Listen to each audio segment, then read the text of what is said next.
It's time to be brutally honest about the 2024 Georgia Bulldogs football team. And that's exactly what we're going to do on this edition of the How About That Dawgscast. The thing about Georgia is that everybody knows that they're supposed to be good.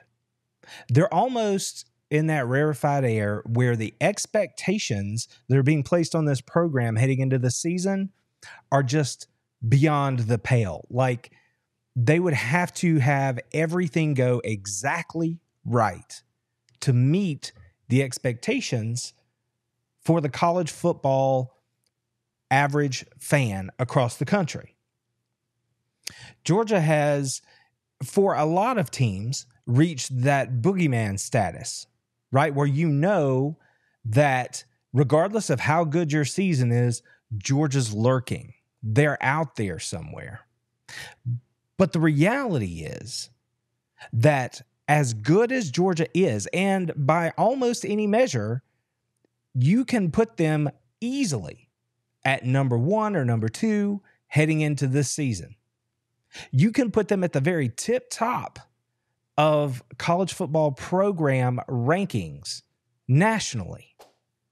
But even with all that said, just because of what's being expected of them, and because of the bar that they had set throughout Kirby Smart's tenure, but especially since 2021, and then followed that up in 2022 with another piece of hardware, that a 13-1 season, like we experienced a year ago, for some fans who are just casually paying attention, that's not a successful season.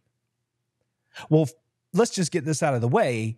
You are outside your mind if you think that's not a successful football season.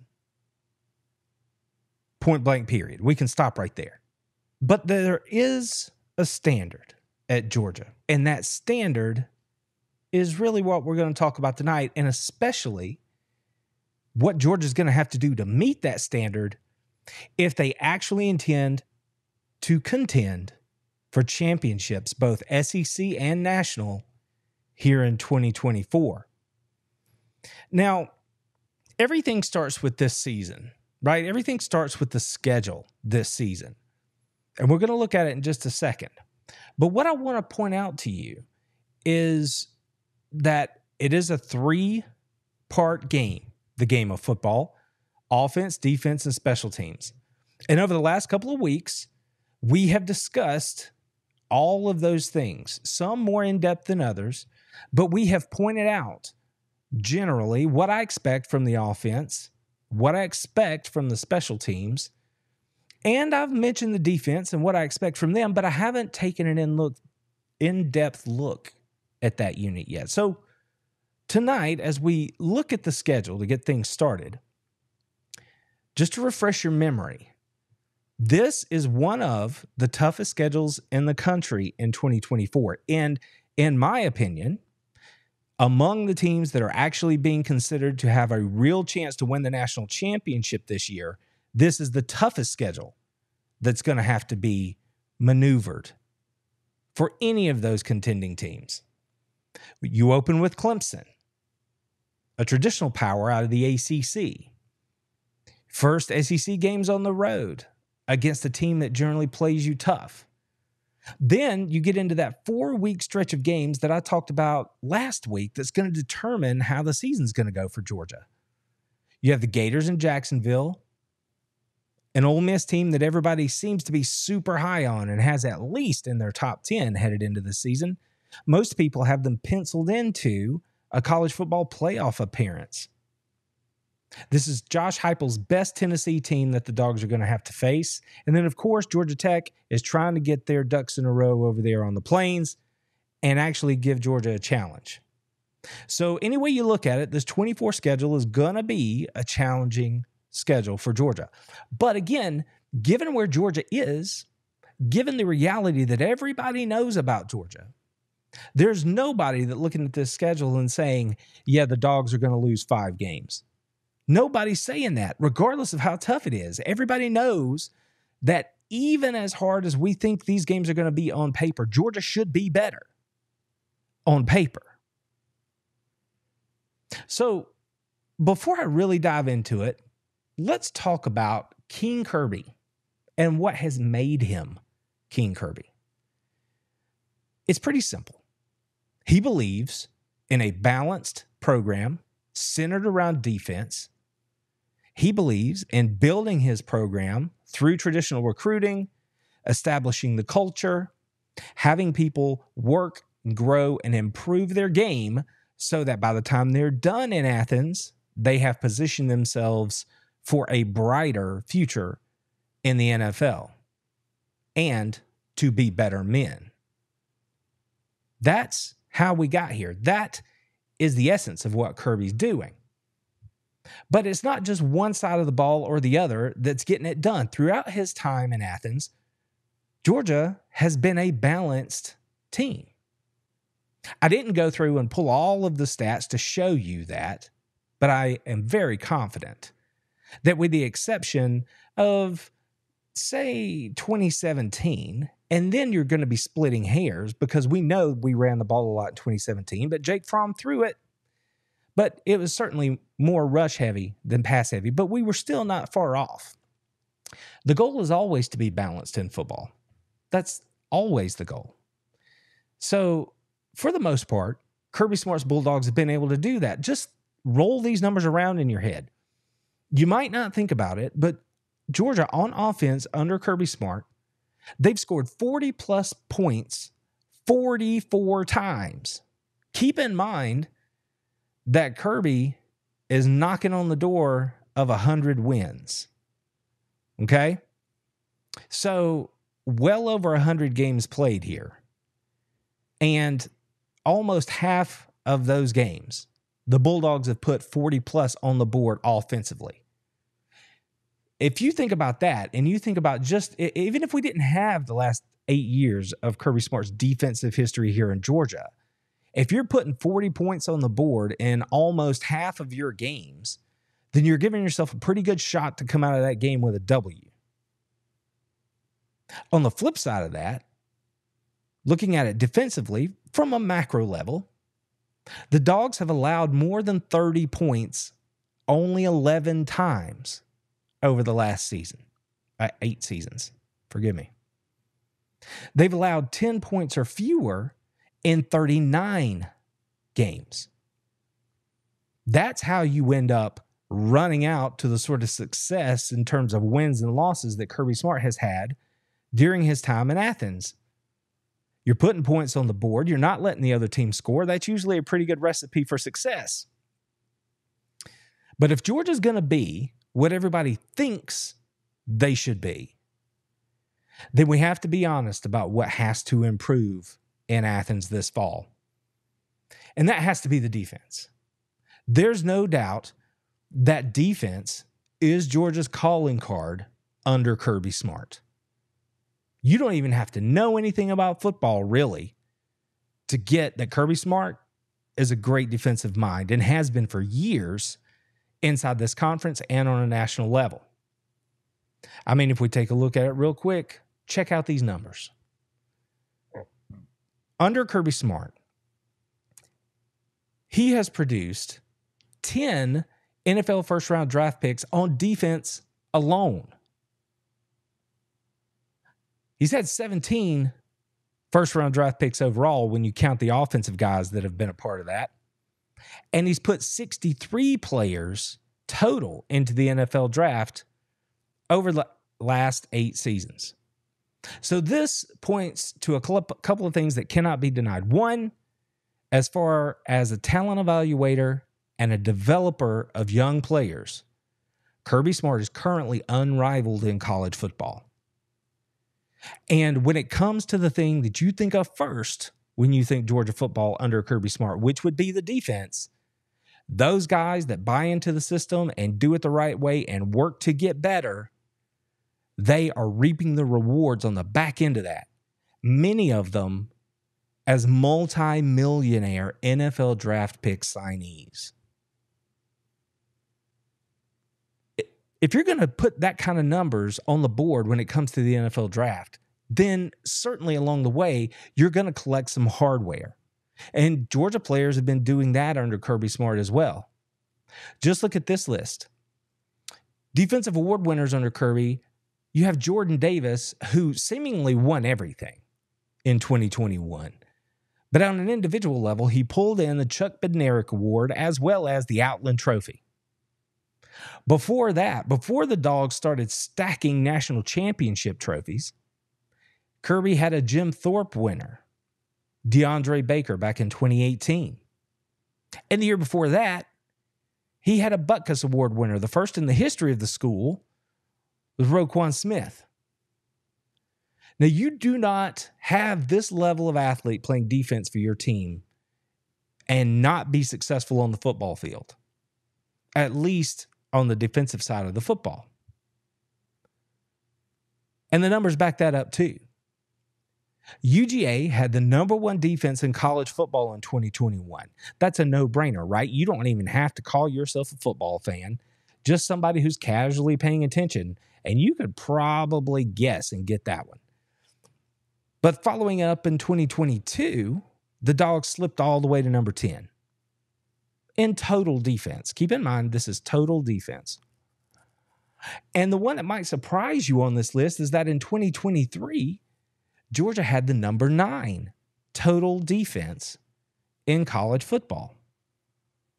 So one thing is clear. Kirby Smart is getting the talent on campus in Athens. He knows what he's looking for to fit the defensive scheme that he likes to run with the Bulldogs.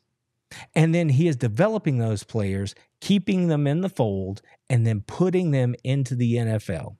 And what does all that add up to? It adds up to a unit that over the last 3 seasons, we've just seen the numbers. They've been no worse than a top 10 defense in each of those years. Even with all that said, as impressive as it may be, it is in fact the defensive side of the football that is going to have to improve in 2024 if Georgia is going to be a championship caliber football team. And you might be thinking, I have lost my mind, but we can be more specific. Let's drill down on it just a little bit, because yes, these numbers are great. Overall, they look really good when shiny when you put them on the board. But as we all know, the devil is in the details. So let's take a look at it. In 2021, Georgia had the number 2 rush defense in all of college football, allowing 78.87 yards per game on the ground, 79 yards per game. Now, I know that they had the overall number 1 defense in 2021. And if you didn't give it much thought, you might say, well, of course they were number 1 against the run. But again, we're talking total defense here. And when you put it all together, the Dogs shook out with the number 2 rush defense in all of college football. Not that that's shabby, but it shows you the number. And the thing I really want you to pay attention to here is the yards per game average, not where they ranked, but the yards per game average that they had in that first championship season. If we roll it forward to 2022, Georgia actually got better in terms of where they ranked. They finished number 1 in rush defense in college football in 2022, allowing only 77 yards per game on the ground. So that 22 team, also a national championship team, that 22 team was better on the ground without Jordan Davis, without Devontae Wyatt. They were better against the run in 2022 than they were in 2021, which speaks to the overall team defense, scheme, philosophy, skill. Working together, they pushed Georgia to be even better against the run game. Now let's take a look at 2023. Notice some different numbers on the screen here. Last season, the Dogs fell all the way to number 20 against the run in 23, allowing 113.64 yards per game on the ground. Now, when you think about last season, think about who they struggled against. Auburn hit them for a couple of big plays. Missouri, they could not stop the stretch play. Georgia Tech, where the running quarterback hurt them a little bit. Either way you look at it, if you watched Georgia play last year, even though they were winning and even though they were not bad defensively, remember, in 2023, they were number 9 in total defense. They were not what they had been in recent years. You can look at the three against one another right here. In 21, the number 2 rush defense, 78 yards a game. In 22, the number 1 rush defense, 77 yards per game. And then boom. That just seems like a dramatic drop in the production. But being the Bulldog fans that we are, just think about it. You know that we saw what we saw. And these numbers, when you think about it through that lens, we knew at the time, and we know now looking at the numbers,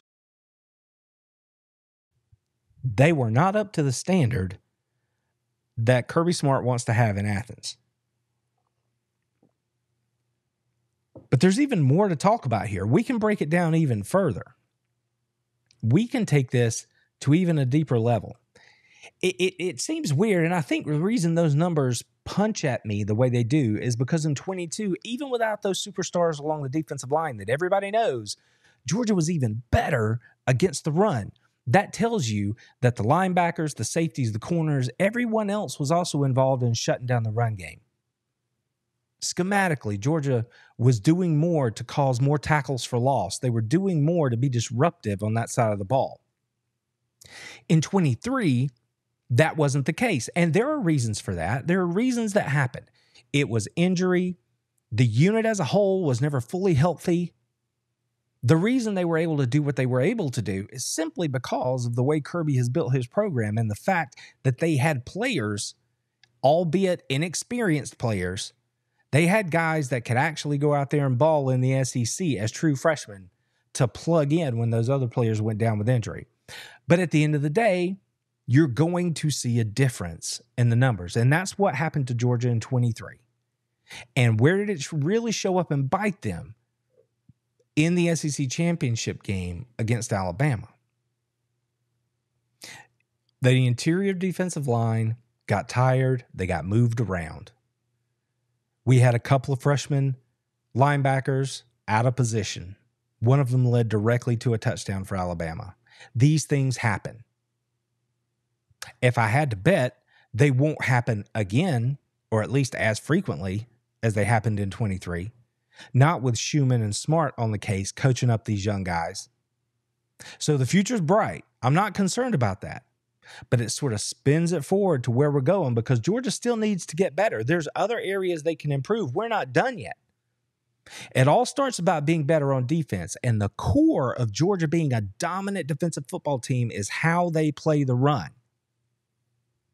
Secondarily to that, because the numbers can skew just a little bit, would be how they perform inside the red zone. When a team is inside their red zone, can Georgia keep them from putting points on the board or punching the ball into the end zone? Well, in 2023, not as well as they had done it in the 2 previous years. Just look back at 2021. The Dogs had the number 1 red zone defense in all of college football, allowing scores just 62.5% of the time and touchdowns a little over a quarter of the time. Now, keep in mind, like I said, numbers can skew these red zone statistics a little bit because if a team doesn't get into your red zone a lot, but when they do, they wind up putting points on the board, well, that's going to skew the way these numbers look. But of course, the bottom line is, and you've heard players for Georgia year after year tell you, they don't think anyone should be in their end zone ever.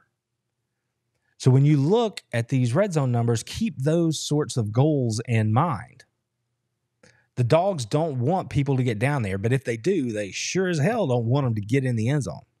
They might score, but they're not going to score a touchdown. That's what we as Dog Nation had got used to seeing. We saw it after 21. We saw it again in 2022. The Dogs had the number 2 red zone defense in college football, allowing scores 68% of the time, not far off from the 2021 number. But they did give up a touchdown more often. A little over a third of the time opponents got into the red zone against Georgia, they were putting it in the end zone. So we don't like these trend lines. Understanding that the 21 year was a historically good defense, it's hard to be that good year over year. And you look at the trend line, it seems to be going the wrong direction, but we can understand why. We were trying to give them a benefit of the doubt. But then in 23, the Dogs fell from number 2 in 2022 to number 122 in red zone defense in college football.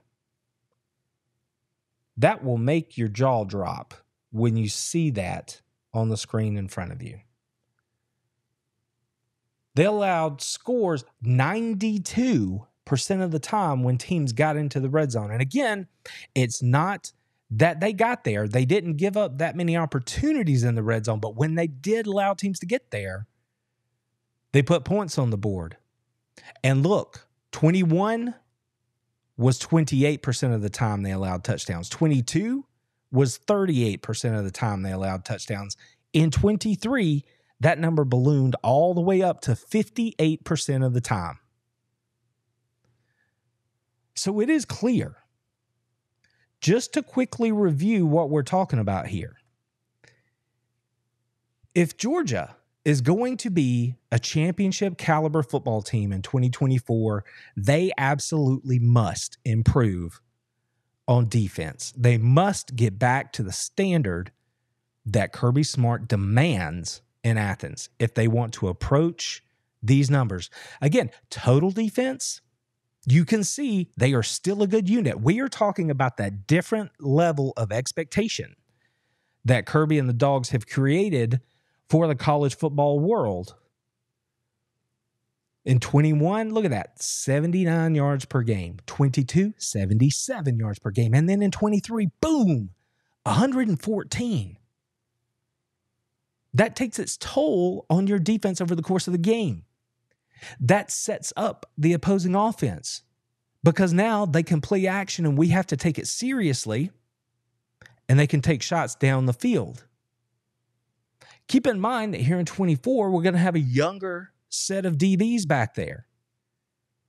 So we don't want opposing quarterbacks sitting back there off of play action and taking shots down the field against those guys. We want to be creating havoc. We want to be wrecking their world. So we don't see numbers like this. So we don't let them get down into the red zone. We don't let them score as often as they did in 23. We have run through the litany of successes that Georgia has. But if I'm anything, I'm a realist, and I want you to understand that the numbers look great.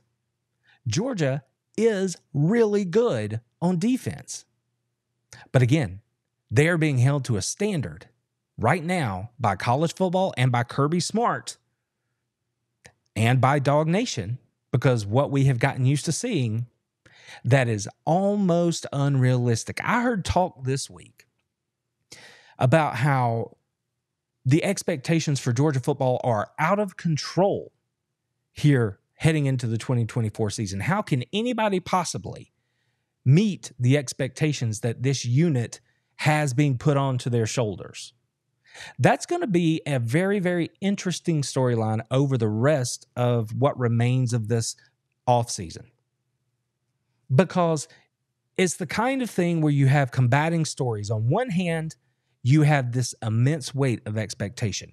On the other hand, what you have is a football team that is hungry. That's all we've heard, that they are focused, and that they are healthy or getting healthy, are looking to be primed once the season arrives to show us the very best of who they are. If this is a Georgia Bulldogs football team, if this is a head coach in Kirby Smart that actually carries the kind of chip on their shoulder that is being described here still months away from the season, then they could very well rise up to meet those expectations simply because of the talent, the superstructure, and everything else that's built into what the program is at Georgia these days. So they can do it. The mission is not impossible, but it is not going to be easy. And the one thing that I'm going to do is make sure that I am always shooting you straight.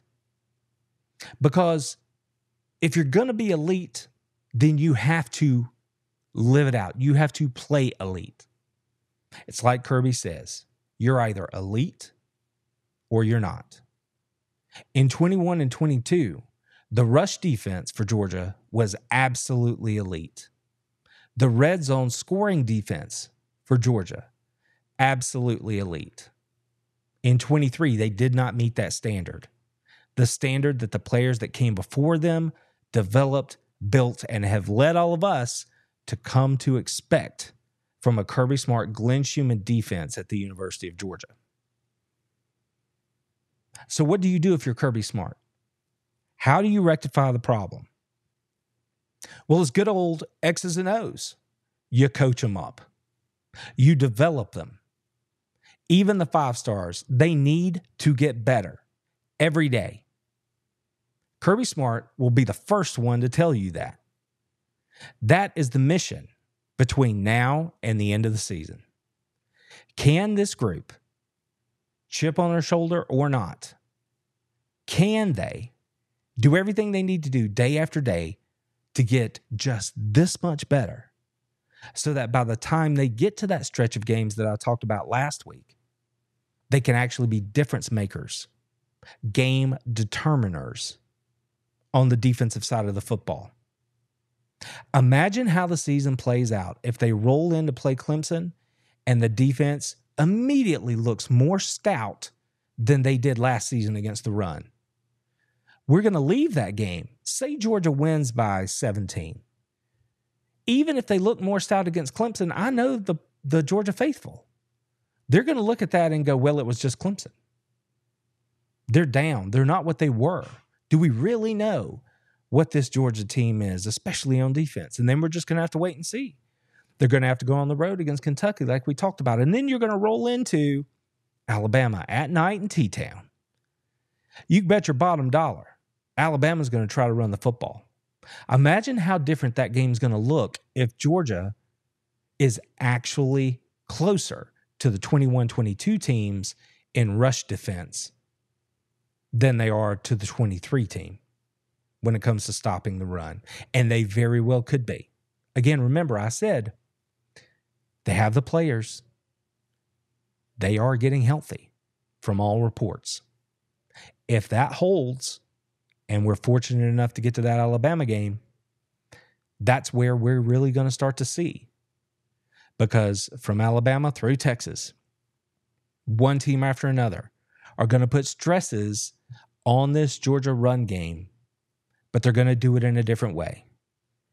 That's, again, why I said that 4-game stretch over the course of the last week of September through October, that is going to tell the tale about what Georgia is. And that goes hand in hand with the cold, hard reality that what Georgia did against the run game last year is not good enough if they think they're going to be a champion in 2024.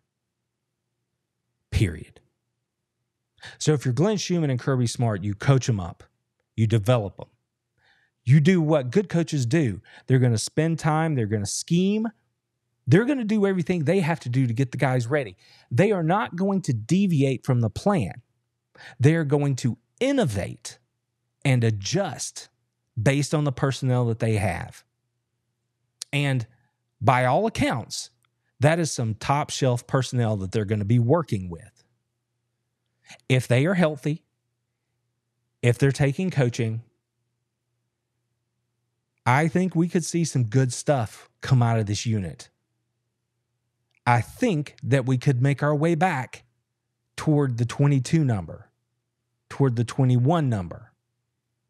They don't even have to get back down into the 70s. If Georgia just chops off, say, 25 yards per game, and they get back into the mid-80s, if I'm right about what I believe that the offense can do, walking hand in hand with this young and ever-improving defense, them dogs are hell.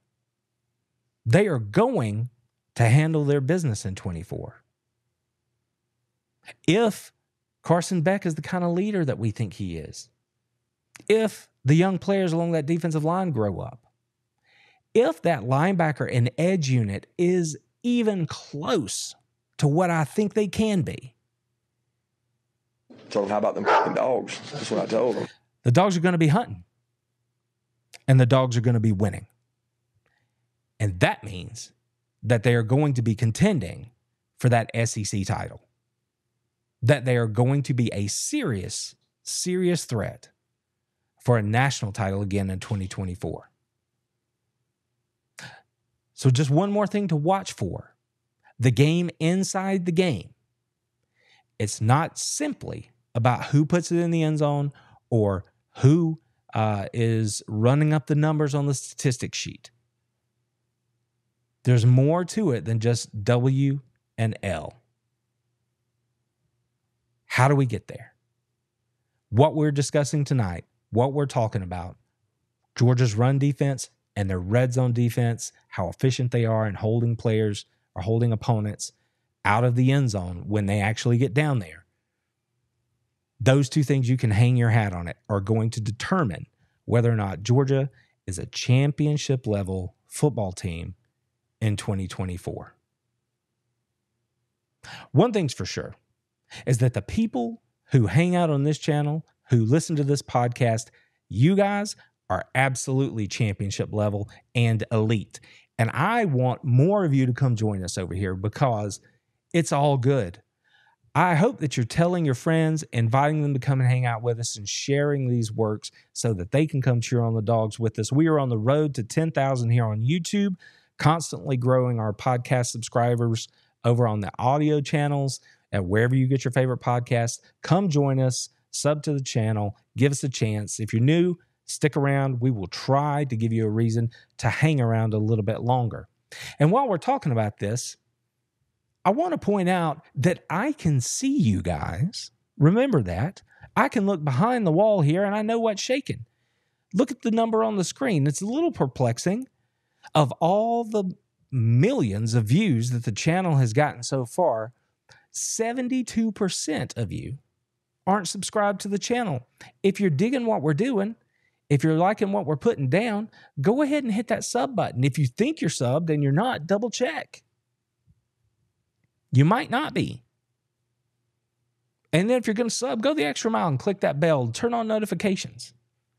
Because we're working hard over here and we don't want you to be the Bulldog fan at the tailgate who doesn't have the kind of information that you need to have, the kind of information that you're only going to get on this channel. So being brutally honest about the 2024 Georgia Bulldog football team, if they want to be a championship level team, if they want to put another number on the wall, another conference crown in the expanded SEC, they absolutely must be better against the run, and they must improve their red zone efficiency when it comes to holding opponents off the board and out of the end zone once they get inside the 20-yard line.